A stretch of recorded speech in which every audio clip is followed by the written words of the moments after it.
জামায়াতে ইসলামীর সাবেক নায়েবে আমির দেলাওয়ার হোসাইন সাঈদীর মেজ ছেলে শামীম বিন সাঈদী বলেছেন, কোরআনের পাখিকে জেলখানা থেকে হাসপাতালে নিয়ে আসা হলো হার্ট অ্যাটাকের কথা বলে।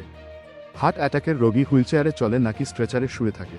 সেদিন তিনি এত সুন্দর মিষ্টি মধুর হাসি দিলেন, এর আগে কি কখনো এত সুন্দর হাসি দেখেছেন তার? আমি দেখিনি, আপনারা দেখেছেন কিনা জানি না। শামীম বিন সাঈদী বলেন, দেলাওয়ার হোসাইন সাঈদী যাওয়ার আগে সারা পৃথিবীর মানুষকে এত সুন্দরভাবে সালাম দিয়ে বিদায় নিয়ে গেলেন।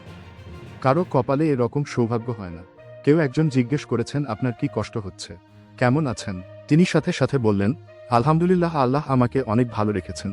আপনারা দেখছেন না ভিডিওতে যে হাসি দেখছেন, এটা কি শুধু হাসি?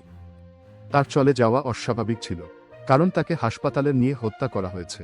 আমরা এই হত্যার বিচার চাই। কোরআনের রাজ প্রতিষ্ঠার মাধ্যমে এই প্রতিশোধ নেব ইনশাল্লাহ।